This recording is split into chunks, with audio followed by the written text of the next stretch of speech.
So you're in your 50s, your kids are grown, and what's next? Retirement, right? Well, some of you may be feeling a little anxious about what's next, especially if it's retirement. You're wondering, have I saved enough? And some of you might have already determined you haven't saved enough, and you're just wondering how in the world you're ever going to be able to afford to retire. How are you going to catch up and be able to have enough money to retire? If that's you, stay tuned. I think we can help. You know, we meet with a number of clients that are preparing for retirement. And one of the very first questions that I ask is, how much money do you want or need each month after tax during retirement? What is your monthly retirement income goal? And I'm shocked at how many people can't answer that question. I mean, think about it.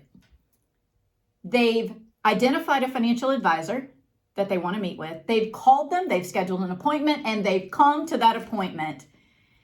And they do not even know how much monthly income they need during retirement. Now, don't let that discourage you from scheduling an appointment with us to begin your retirement planning. But let me just encourage you to do a little homework before you get here. So if you go through this video and you go to our resource page, which by the way, the link to that is in the description box below, and you print out a couple of handouts and go through these exercises that we're going to talk about in this video, you're going to be far better prepared than probably 80-90% of the folks that meet with us the very first time. So the question is, how much income do you need during retirement? And it's different for everybody, but I want to point out something that has changed in the recent past. So if you would have asked us 5, 6, 7 years ago, if you would have asked an advisor, you know, on average, what's the percentage I should plan on needing, percentage of my income, my current income, that I should plan on needing in retirement, the answer would have probably been 60 to 65%. So if you're making $100,000 a year, then you were thinking, okay, I'm probably going to need maybe $65,000 a year during retirement, and you would start planning accordingly. But as I said, some things have changed, and that number has actually gone up, in my opinion, significantly, because it's now reported that you're going to need close to 80% of the income you're making while you're working during retirement. 80%. So whereas you were planning on 60, now you need to plan on 80. And that's every year for your entire retirement. And also, let me just throw out another statistic, and that is this. You will probably spend as much time in retirement as you did working.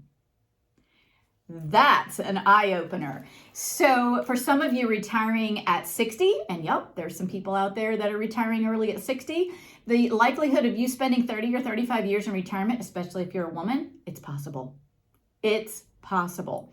If you're 65, 25 years to 30 years, guys, it's serious. You could spend as much time in retirement as you did working. So how do you figure out what you need to retire with?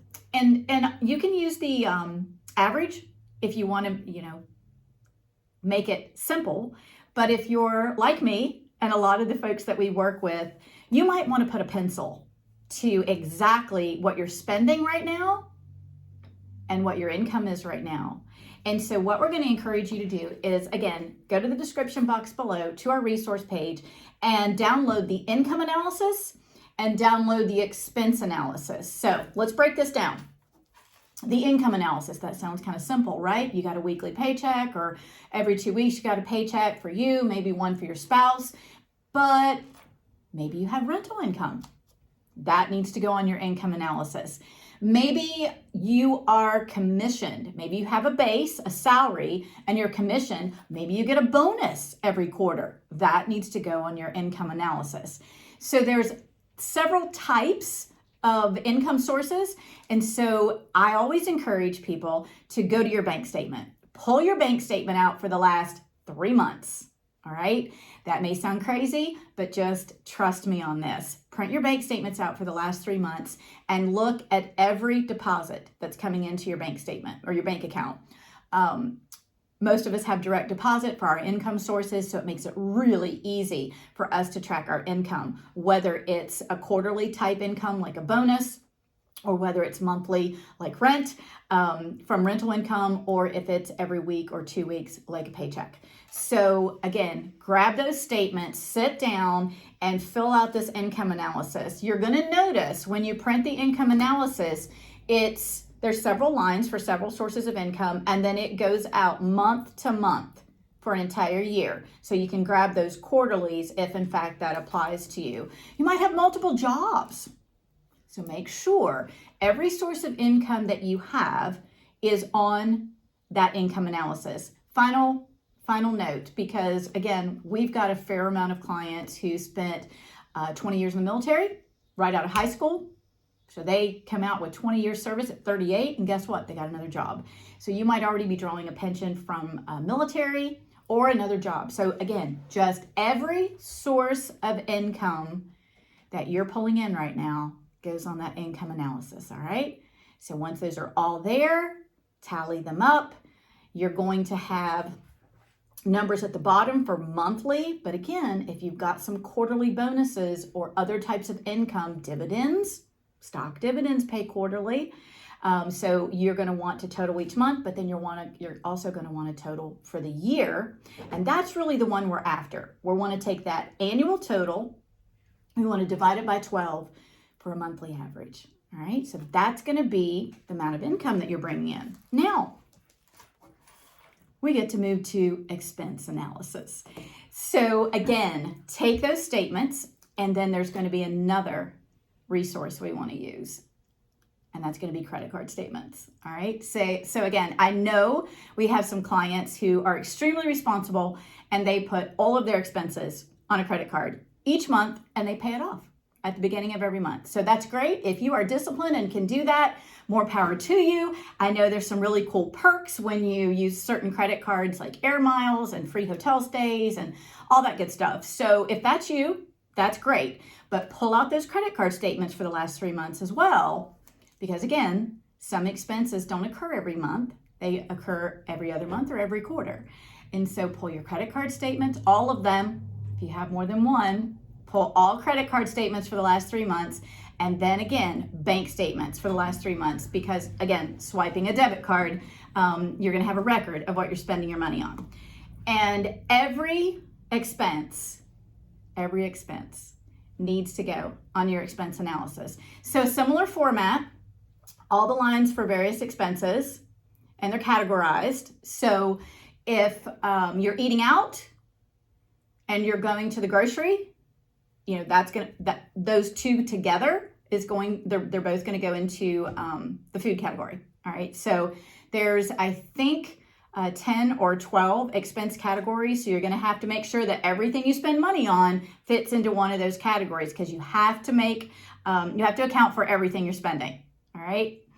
Now, I realize that this could be an eye-opener for some of you, but trust me, if you go through this exercise, a couple of things are going to happen.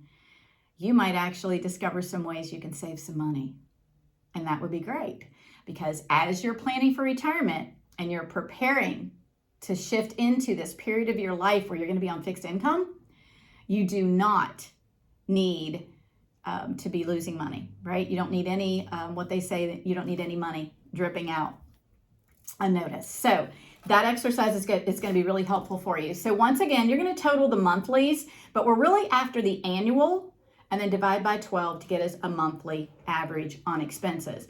Now, hopefully, your income is more than your expenses. Now, some of you may be way ahead of me, and you are accounting for your savings as an expense. And that's true. It is. And you want to pay yourself first as often as you can. So in reality, your income and your expenses should equal. but a portion of your expenses should be savings and investments. All right, so now we know the numbers. You've gone through the exercise and now we know the numbers.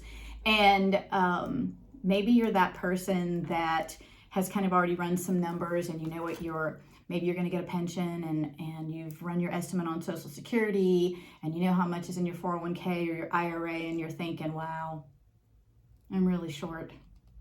I'm really short and I have no idea how I'm going to bridge this gap.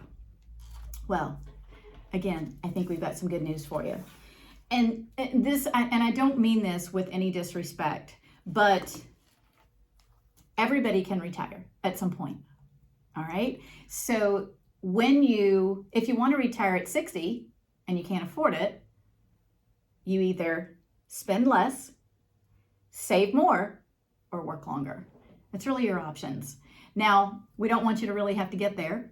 We want to catch you before that so we can make some adjustments and your savings is in line with what you need to guarantee income during retirement to meet all of your expenses and give you a successful retirement. So if you would, take the time to print those resources out and do that exercise. And once you know what your number is, you say, Jonda, I need $6,000 a month. That's what we need in order to do a little traveling and pay our bills. You know, your chances are your mortgage is paid off or very close to being paid off. And hey, let me just make a mention of that here. As you're going through your expenses, there may be some things you're paying for right now that will be paid off by the time you retire, and you need to make an adjustment for that. It could be a car, could be your home, it could be a student loan, it could be anything. You may be paying off credit cards, and once those credit cards are paid off, you won't have that expense going into retirement. So keep those things in the back of your mind and make those adjustments when you're coming back to us and saying, okay, this is how much we need on a monthly basis after tax to have a successful retirement. Hey, if you're enjoying the content on The Money Show, please be sure to share your feedback in the comment section. And don't forget to like, share, and subscribe. We really appreciate your support.